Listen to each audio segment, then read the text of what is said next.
हैं और हम इनवाइट करते हैं राजेश सहगल को, इक्वानिमिटी वेंचर्स के फाउंडर हैं और आज हमारे साथ जुड़ रहे हैं बात करने के लिए। राजेश ऑफ कोर्स काफ़ी ऑल राउंडेड वे में बाजार की और इन्वेस्टिंग को अप्रोच करते हैं, startups, big tech, listed space और बाजार के क्या मतलब ग्लोबली बड़े बड़े दिग्गजों के साथ काम कर चुके हैं। मार्क मोबियस जैसे उनको अपना मेंटोर मानते हैं। Rajesh, good morning. 18 ऑफ स्वदेश पे आपका स्वागत है। राजेश, चलिए अपनी बात सबसे ऑब्वियस चीज से शुरुआत नहीं करूंगा मैं, क्योंकि वो बहुत डिस्कस हो चुकी है, वो है यूक्रेन रशिया इशू। लेकिन बिग टेक की बात करते हैं। आप तो टेक्नोलॉजी इतना समझते हैं। आज सुबह मैंने देखा एक इंटरनेशनल एजेंसी ने रिपोर्ट किया कि स्टैनली ड्रकमिलर और जिम रॉजर्स के फैमिली ऑफिस ने बिग टेक में काफ़ी ज़बरदस्त बिकवाली की है और शेवरॉन जैसे स्टॉक्स को ऐड किया है। क्या वो बिहाइंड द कर्व है? 15-20% तो ऑलरेडी आ चुका है नीचे। आपका क्या समझ पड़ रही है आपकी इस डेटा पॉइंट से? अब ये जो इन्वेस्टर्स के बारे में आप बात कर रहे हैं, हर इन्वेस्टर का अपना एक तरीका होता है मार्केट को देखने का और मार्केट में इन्वेस्ट करने का। तो उस पर मैं कुछ कमेंट नहीं कर सकता हूँ, बट अगर आप एक 3-5 साल का व्यू रख के मार्केट में इन्वेस्ट करते हैं तो टेक्नोलॉजी में आपको इन्वेस्टेड रहना ही है।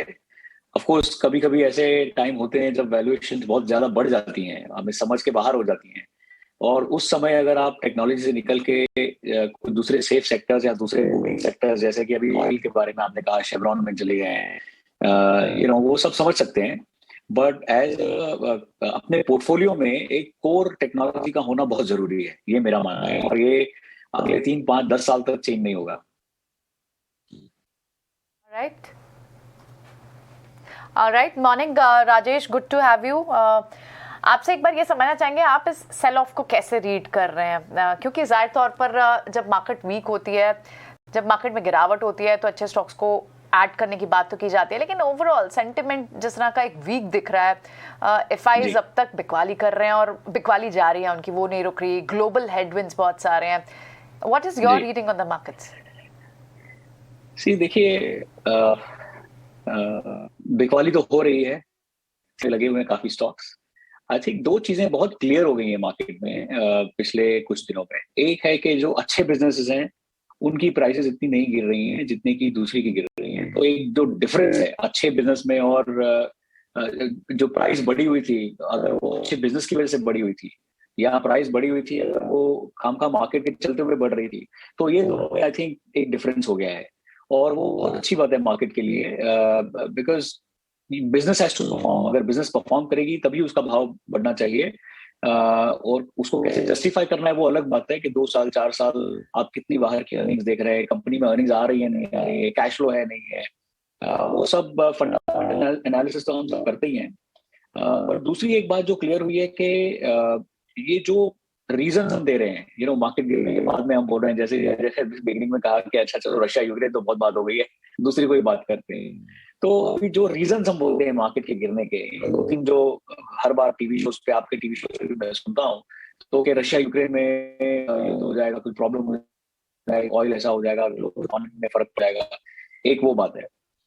दूसरा रीजन मैं बहुत सुनता हूँ कि इन्फ्लेशन ग्लोबली बढ़ रहा है, इंडिया में भी बढ़ रहा है, यूएस में बढ़ेगा, इन्फ्लेशन बहुत बढ़ रहा है, बहुत ही तकलीफ है।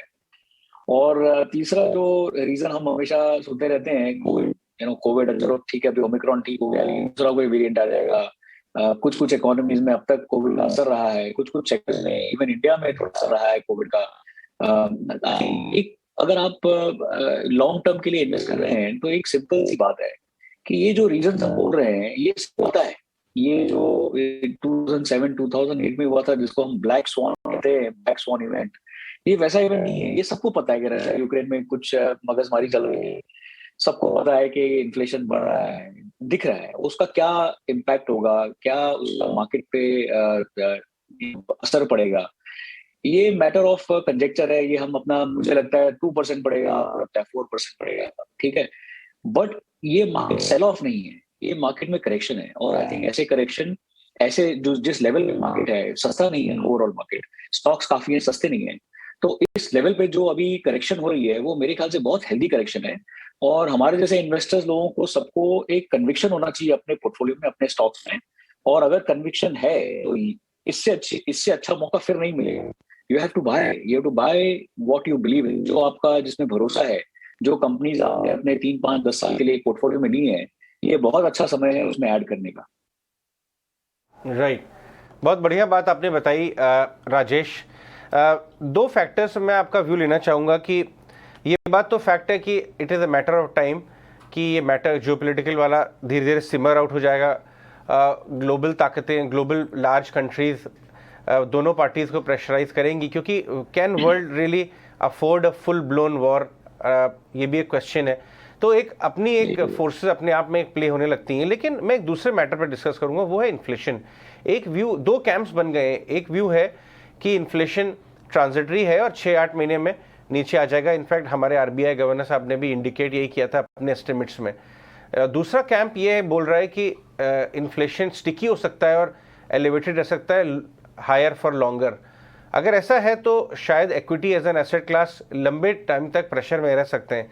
आपका क्या इस समय एनालिसिस है सिचुएशन को लेके, क्योंकि इन्फ्लेशन और इक्विटीज की एक अजीब सी एक रिलेशनशिप है। करेक्ट, नहीं, बहुत सही बात है। इन्फ्लेशन और इक्विटी मार्केट की बहुत रिलेशनशिप है।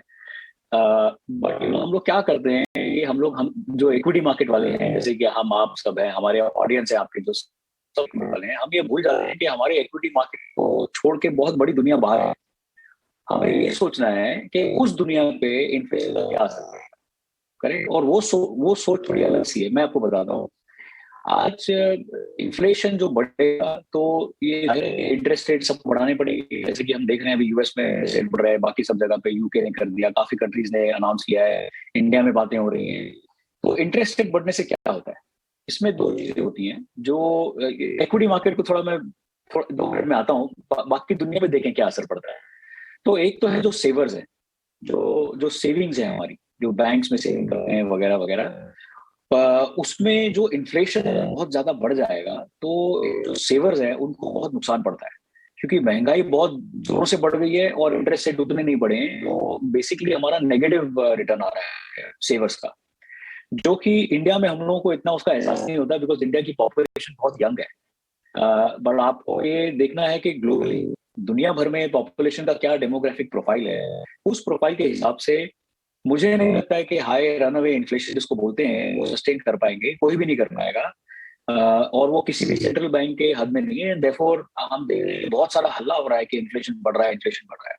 तो एक कॉन्स्टिट्यूंसी हो गई जो सेवर्स है और उनपे क्या इम्पैक्ट होगा। दूसरी जो रेलिवेंट कॉन्स्टिट्यूंसी है वो ये हमें सोचना है कि इन्फ्लेशन बढ़ेगी, इंटरेस्ट रेट बढ़ेगा, तो सबसे ज्यादा फर्क उस एंटिटी को पड़ेगा या उस पॉपुलेशन को पड़ेगा जिसके पास बहुत सारे लोन है। सडनली आपको बहुत ज्यादा इंटरेस्ट रेट अगर बढ़ जाएगा तो आपको बहुत सारा इंटरेस्ट भरना होगा। तो सबसे बड़े बोरोवर्स आज की तारीख में पूरी दुनिया में कौन है? Government, right. हर गवर्नमेंट ने बोरो किया हुआ है और over the last few years जब से ग्लोबल फाइनेंशियल क्राइसिस हुआ है, सबने बहुत सारा पैसा प्रिंट किया है और वो पैसा प्रिंट करने की वजह से जो इंटरेस्ट रेट्स हैं एक्सेट्रा एक्सेट्रा। तो ये थोड़ा बहुत इंटरेस्ट रेट्स में मूवमेंट होगा और होना चाहिए, आई थिंक जरूरी है। बट ये बहुत जोरों से इंटरेस्ट रेट नहीं बढ़ेगा, बहुत जोरों से इन्फ्लेशन को ये लोग बढ़ने नहीं देंगे। और उसका जो अभी इक्विटी मार्केट से रिलेशनशिप है, बिकॉज ये हमारा मानना है कि बहुत जोरों से ना ही इन्फ्लेशन बढ़ने देंगे और ना ही इंटरेस्ट रेट बढ़ने देंगे। I don't think equity market में लॉन्ग टर्म ऐसे कोई बहुत बड़ा मार्केट आ जाएगा, ऐसा लगता नहीं है। सो मैं फिर से वही कहूंगा कि ये जो स्कैर हुआ है मार्केट में, जो ये डर आ गया है मार्केट में और ये सब लोग देख रहे हैं तकलीफ हो रही है। कल ही कुछ लोग बात कर रहे थे हमारा प्रॉफिट 20% कम हो गया है, जो हम इतना प्रॉफिट देख रहे थे सब गायब हो गया है, दोस काइंड ऑफ थिंग्स।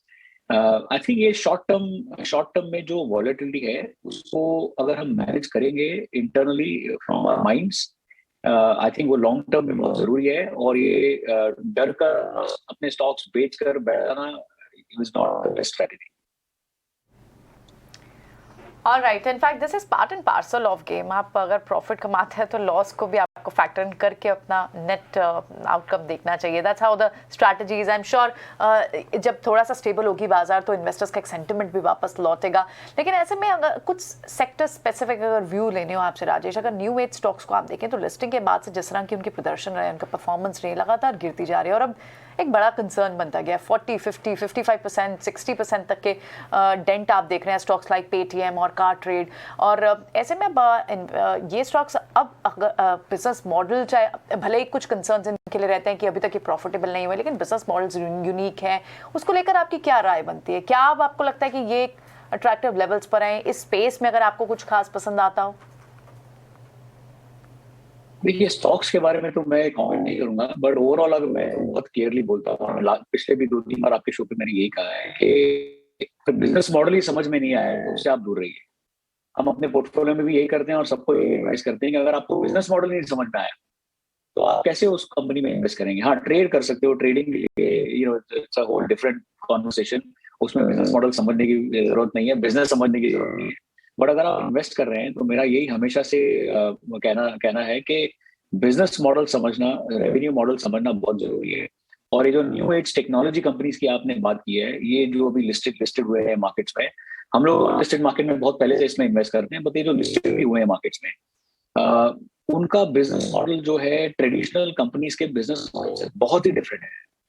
आप देखिए, अगर आप ऑफलाइन बिजनेस कोई देखिए और उसको ऑनलाइन से कंपेयर करिए, चाहे होटल बिजनेस आप देखिए और उसको आप कंपेयर करिए ओयो से, या आप कोई ग्लोबली देख लीजिए, कोई ट्रांसपोर्ट कंपनी है जो लिस्टेड है, प्लस आप न्यू कोई कंपनी आ जाएगी, ओला, उबर, ऐसे कोई कंपनी लिस्ट होती है, उनको देख लीजिए, तो इनके बिजनेस मॉडल बहुत ही डिफरेंट है। और जो ट्रेडिशनल इन्वेस्टर्स हैं उनको ये न्यू एज बिजनेस मॉडल समझने में थोड़ा समय लगेगा।